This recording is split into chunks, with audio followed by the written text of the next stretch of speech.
Bonsoir. La sécheresse avec les restrictions concernant l'usage de l'eau qui se durcissent sur le département de l'Essonne. On va voir les détails de ces limitations. Rappelons que le non-respect de ces dispositions peut entraîner une amende allant jusqu'à 1 500 €, voire 3 000 € en cas de récidive. Martine Guégan.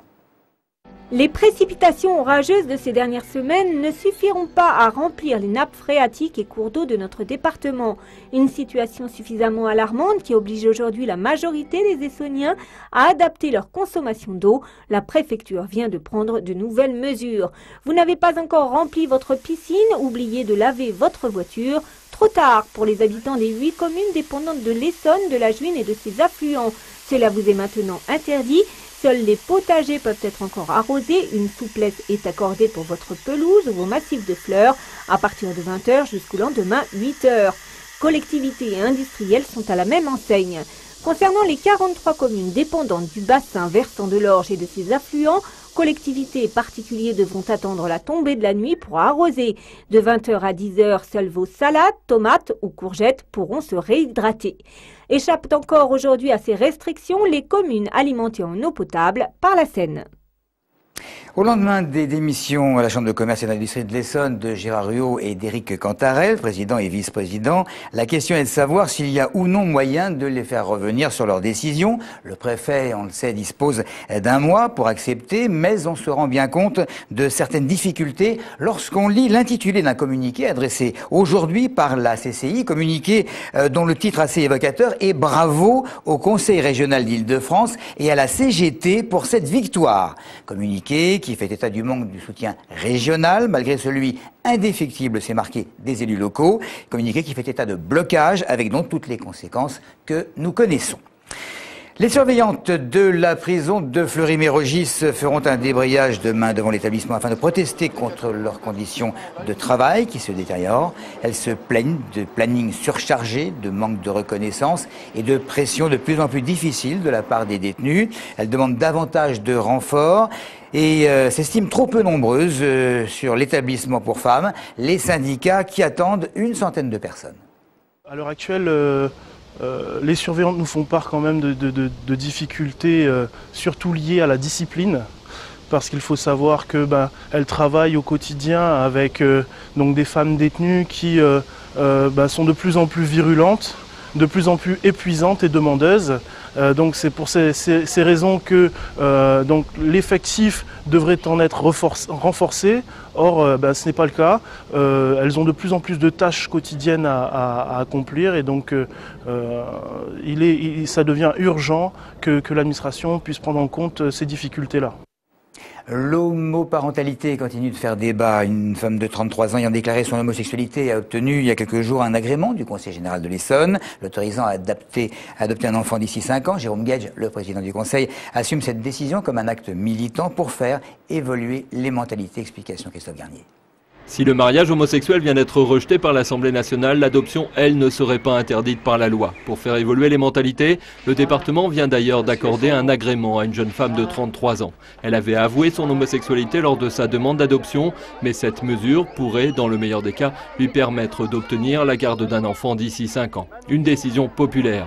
D'après un sondage IFOP cité il y a quelques jours par nos confrères de 20 minutes, 63% des Français seraient favorables au mariage homosexuel et 58% le seraient pour l'adoption. Soutenu par le PS, ces mesures s'appuient sur un jugement de la Cour européenne des droits de l'homme de 2008 qui condamnait la France pour discrimination sexuelle suite au refus par un département de délivrer ce même agrément. En accordant symboliquement cette autorisation, l'Essonne et tout le PS derrière lui, mais l'UMP en difficulté sur des sujets de société qui le divisent et lance des thèmes clivants en vue de la présidentielle de 2012, les centristes étant eux aussi divisés sur ce sujet. On passe à Nicolas Dupont-Aignan qui n'apprécie pas du tout l'interdiction de temps de parole des députés non inscrits pour le débat sur la Libye aujourd'hui à l'Assemblée nationale. Les questions de politique internationale et des affaires européennes sont d'ailleurs les seuls domaines pour lesquels les députés non inscrits n'ont pas le droit de s'exprimer puisque aucun temps de parole ne leur est alloué. Le député maire de Hyères et président de Debout la République qui estime qu'il s'agit, je cite, d'une atteinte grave à la Constitution française. L'association Sud Francilien Afrique, en partenariat avec le Crédit Social des fonctionnaires, vient juste de faire rentrer 3 médecins d'une mission au Cameroun. Le but, former des équipes chirurgicales, des généralistes, sur place à des compétences médicales particulières, afin d'assurer leur autonomie. Ces voyages en Afrique, eh bien, ils permettent également d'envoyer des conteneurs contenant bien sûr des appareils médicaux ainsi que du matériel aux hôpitaux africains. Gérante de la mission, je suis, disons, un peu fort et j'ai vraiment envie de continuer à faire cela. Parce que j'ai trouvé des gens qui étaient enthousiastes, en leur apprenant certaines techniques, ils voulaient encore plus. Donc ça me donne encore beaucoup plus d'efforts de continuer et de leur enseigner ce que je veux encore apprendre. On a constaté que quand ceux-là viennent, souvent c'est 1, 2 personnes. Et en faisant des missions sur place, on apprend à 5, voire 10 autres médecins qui sont sur place et qui ne peuvent pas venir tous en même temps parce qu'ils ne peuvent pas délaisser les services. Et c'est pour cela qu'on a mis en place des coopérations avec différents établissements dans beaucoup de pays. On a commencé avec le Bénin, Madagascar, aujourd'hui c'est le Cameroun. Nous avons également de nombreuses demandes pour d'autres pays et toujours dans le cadre d'une coopération interhospitalière. Voilà, témoignage recueilli par Audrey Coll. Partie Magazine, en l'occurrence, un coup de projecteur sur Vincent van der Bruven. C'est un artisan, luthier de son état, installé depuis plusieurs années à Arpajon et que Martine Guégan a eu le plaisir de rencontrer. Nous voici chez le luthier Vincent van den Bruven. En 2004, après des études en Angleterre, il obtient son CAP de lutherie. S'ensuivent 2 ans de stage chez des professionnels et en 2007, Vincent van den Bruven s'installe à son compte dans un atelier à Avrainville. J'étais ébéniste auparavant. Je fais de la musique, surtout de la guitare depuis que je suis tout petit.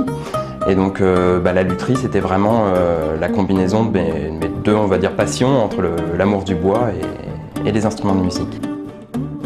Moi, je fabrique, restaure, entretiens les instruments et je loue aussi des instruments. On m'amène des instruments à réparer, ça c'est vraiment la majeure partie de mon travail. Un violon qui est tombé par terre ou une guitare qui sonne mal parce qu'elle a besoin d'un réglage. Après, je fabrique aussi des instruments pour des particuliers qui ont cette demande.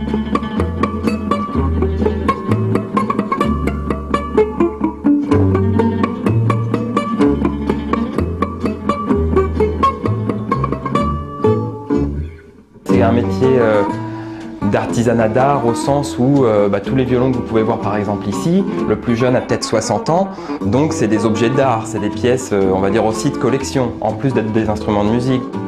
C'est vrai que quand on rend un service, quand on m'amène un instrument que je dois remettre en état, où il y a une grosse réparation, ou quelque chose qui tient vraiment à cœur au client, en général on ne m'amène pas un instrument s'il n'y a pas une attache sentimentale.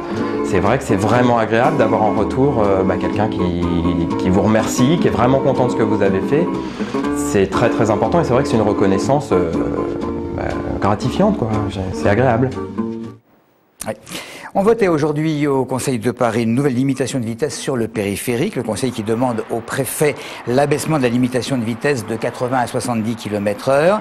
L'argumentation est la suivante: lutter contre l'insécurité routière, réduire les nuisances sonores et la pollution atmosphérique. Je ne suis pas sûr que ça fasse que des yeux repliés. Il y a eu des nouvelles perturbations sur la ligne C du RER aujourd'hui, depuis 7h30 du matin, à défaut d'alimentation électrique qui s'est produit à Tismont, c'est qui a causé des retards allant jusqu'à 40 minutes. La circulation devait reprendre progressivement le 27 juin dernier. Des incidents de ce type avaient été à l'origine de plusieurs heures de retard sur cette même ligne. Voilà, merci de nous avoir suivis.